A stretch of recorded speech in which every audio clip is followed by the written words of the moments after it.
बिहार के सिवान जिले के जीरादई नाम के गांव में वहां के एक धनी जमींदार सेठ रघुनाथ प्रसाद के घर 1912 में जब उनके पहले बेटे ने जन्म लिया तो उसका नाम रखा गया मिथिलेश कुमार श्रीवास्तव। दोस्तों यहाँ मैं आपको बता दूं, जीरादई नाम का ये वही गांव है जो देश के पहले राष्ट्रपति डॉक्टर राजेंद्र प्रसाद जी के साथ साथ कई आईएएस और आईपीएस को भी जन्म दे चुका है। मिथिलेश कुमार श्रीवास्तव जब बड़ा हुआ तो गांव के ही एक शख्स ने एक बार उससे कहा कि मैं तुम्हें एक ड्राफ्ट देता हूं, तुम शहर के बैंक में जाकर उसे कैश करा कर ला दो। मिथिलेश जब बैंक में गया तो उसे बड़ा आश्चर्य हुआ कि एक कागज में सिर्फ सिग्नेचर की वजह से ही उसे कैश मिल गया था। मिथिलेश ने ड्राफ्ट के सिग्नेचर को याद कर लिया।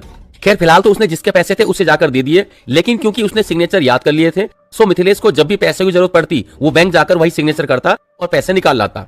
और जब तक उसके गांव वालों को इसका पता चलता मिथिलेश 1000 रुपए से भी ज्यादा निकाल चुका था। दोस्तों ये 1925 से 1930 की घटना है और उस टाइम 1000 रुपए का मतलब एक बहुत बड़ा अमाउंट हुआ करता था। बात जब पूरे गांव में फैल गई तो मिथिलेश भागकर कलकत्ता पहुंच जाता है और तब उसके पास सिर्फ 5 रुपए ही बचे हुए थे। यहाँ मिथिलेश कई दिनों तक सड़क पर रहा और कहते हैं कि तब वो स्ट्रीट लाइट के नीचे ही रहा और पढ़ा करता था।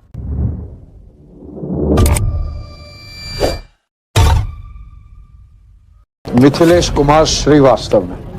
अब ये कौन है? ये वो है जिन्होंने लाल किला, ताजमहल और सारे एमपी समेत पूरा पार्लियामेंट हाउस बेच दिया। परम पूज्य अटवारा।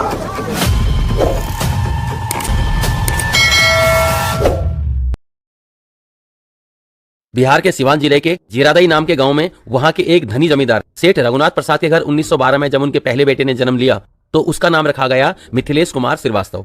दोस्तों यहाँ मैं आपको बता दूं, जीरादई नाम का ये वही गांव है जो देश के पहले राष्ट्रपति डॉक्टर राजेंद्र प्रसाद जी के साथ साथ कई आईएएस और आईपीएस को भी जन्म दे चुका है।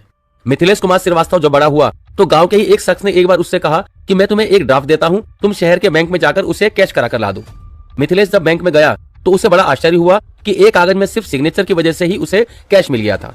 मिथिलेश ने ड्राफ्ट के सिग्नेचर को याद कर लिया। खैर फिलहाल तो उसने जिसके पैसे थे उसे जाकर दे दिए, लेकिन क्योंकि उसने सिग्नेचर याद कर लिए थे सो मिथिलेश को जब भी पैसे की जरूरत पड़ती वो बैंक जाकर वही सिग्नेचर करता और पैसे निकाल लाता। और जब तक उसके गांव वालों को इसका पता चलता मिथिलेश 1000 रुपए से भी ज्यादा निकाल चुका था। दोस्तों ये 1925 से 1930 की घटना है और उस टाइम 1000 रुपए का मतलब एक बहुत बड़ा अमाउंट हुआ करता था।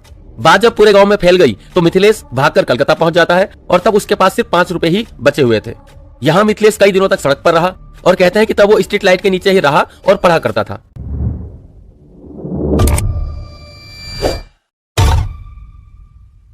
मिथिलेश कुमार श्रीवास्तव में। अब ये कौन है?